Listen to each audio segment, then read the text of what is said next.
Gujjanagundla park చుట్టూ కూడా మన స్ట్రీట్ వెండర్స్ రకరకాల వ్యాపారాలు చేసుకుంటున్నారు. కొబ్బరి బండాలు అమ్ముకునే వాళ్ళు కానీ, చెరుకు రసం, తర్వాత ఫ్రూట్స్, వెజిటబుల్స్, తినుబండారాలు ఇట్లా. అవి ఏంటంటే అది అక్కడ చాలా కంజెస్టెడ్గా ఉంది కాబట్టి అక్కడ పబ్లిక్ నుంచి వచ్చినటువంటి కంప్లైంట్స్ వేసేసుకొని అక్కడున్న రోడ్డు స్థితిగతులు చూసుకొని వాళ్ళందరినీ కూడా అక్కడి నుంచి వెకేట్ చేయించడం జరిగింది.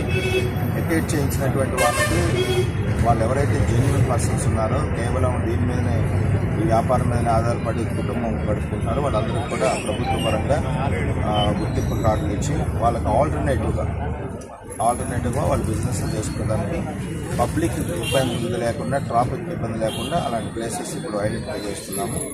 చేసిన తర్వాత వాళ్ళందరికీ కూడా ఇక్కడ అకామిడేట్ చేయడం జరుగుతుంది. అదే మాదిరి ఇక్కడ ఈ ఏరియాలో కూడా కొంతమంది గుర్తింపు కార్డులు కలిగిన వాళ్ళు, తర్వాత గుర్తింపు కార్డు లేకుండా జెన్యూన్గా ఉన్నటువంటి వాళ్ళు కూడా ఉన్నారు. వాళ్ళందరికీ రేపు సోమవారం రోజు అప్లికేషన్స్ ఇస్తాము.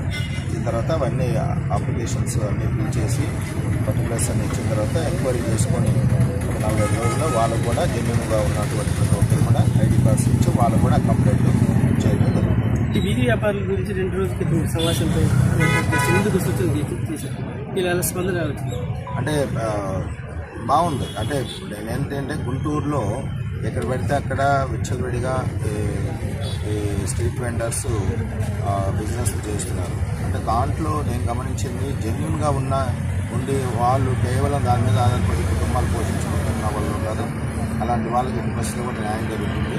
అలా కాకుండా ఈ స్ట్రీట్ వెండర్స్ ముసుగులో కొంతమంది కమర్షియల్గా బిజినెస్ చేస్తున్నారు. కమర్షియల్గా అంటే అతనేమి ఉండడు అక్కడ, బట్ చాలామంది కూలి వాళ్ళని పెట్టుకొని వాళ్ళకు 100 రూపాయలు 200 ఇచ్చి ఇది ఒక పెద్ద బిజినెస్ మాఫియా లాగా ఉన్నారు.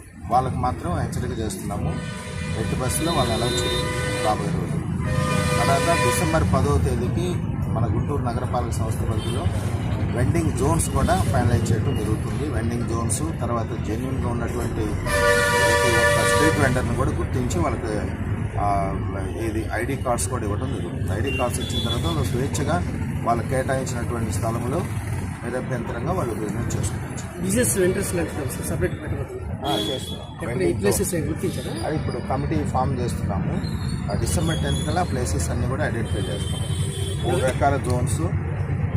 రెడ్ జోన్ ఉంటుంది. రెడ్ జోన్లో అసలు ఎలాంటి బిజినెస్ చేయకూడదు. లైక్ ఇప్పుడు మన కలెక్టరేట్ ఇట్లా కొన్ని జిల్లా కోర్ట్స్, ఎస్పీ ఆఫీస్ ఇట్లా కొన్ని ఉంటాయి కొన్ని ప్లేసెస్. అట్లానే గ్రీన్ జోన్ అంటే ఆయన పర్మనెంట్గా అక్కడ ఒక